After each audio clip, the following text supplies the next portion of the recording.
Greetings and welcome to AmericaTV.me, powered by you. Thank you.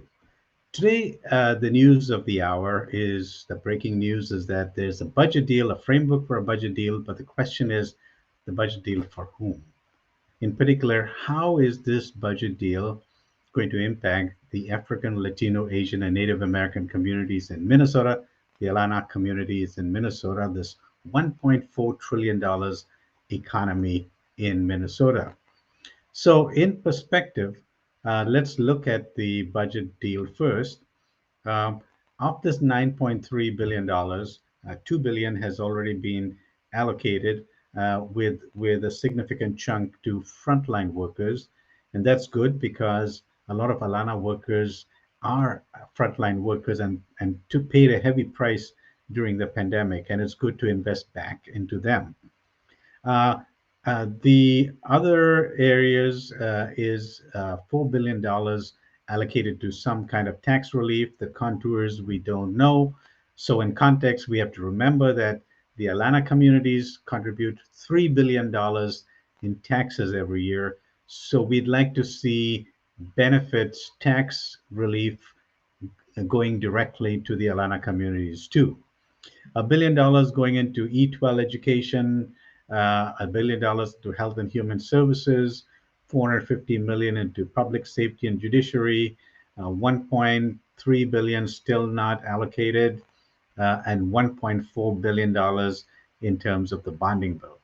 So, in context, how can we look at uh, this bill, this framework of this budget deal from the perspective of the Alana communities.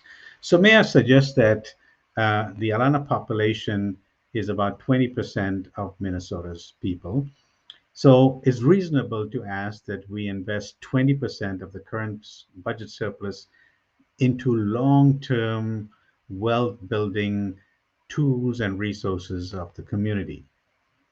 And this implies that about $1 billion could go to Alana Business and Workforce, and another billion could go into um, Alana Youth.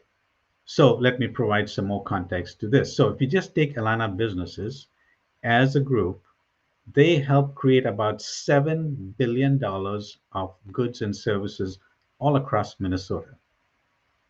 And they these businesses pay about $1.5 billion in annual payroll and employing over 60,000 workers. As a group, these businesses will be one of the largest employers.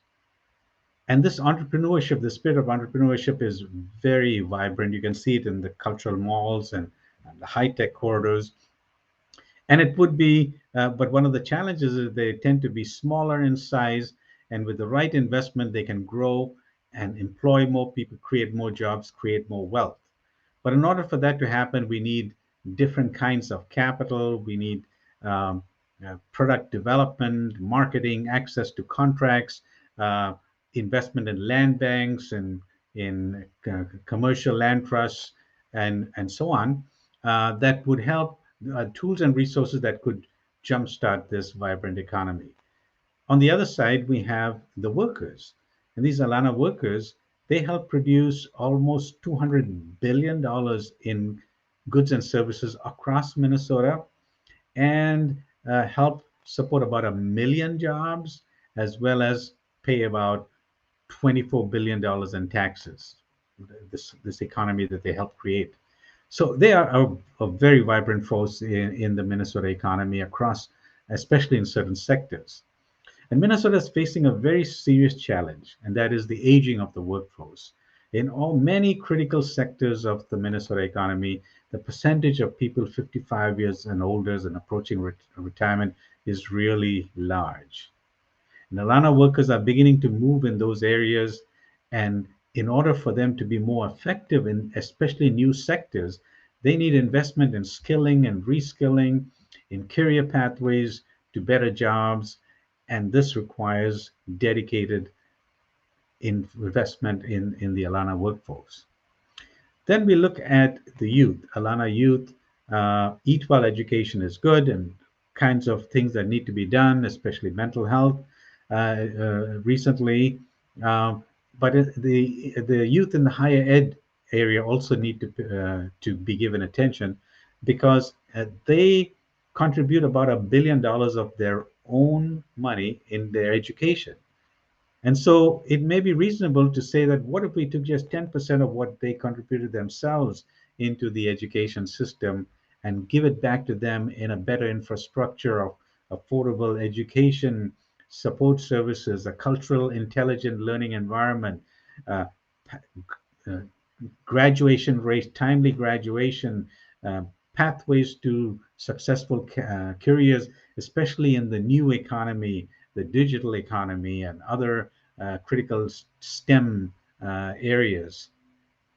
And so we have to remember that this group of youth, ALANA youth, they represent a $1.5 trillion talent.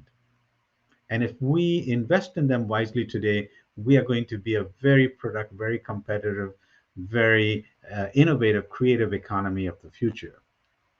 So it is important today as we to step back and to invest in long-term infrastructure tools and resources that will invest and grow this 1.5 trillion, $4 trillion economy in Minnesota.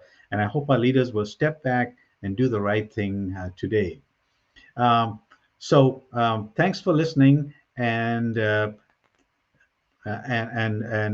listening to AmericaTV.me, and thanks for powering this channel through you.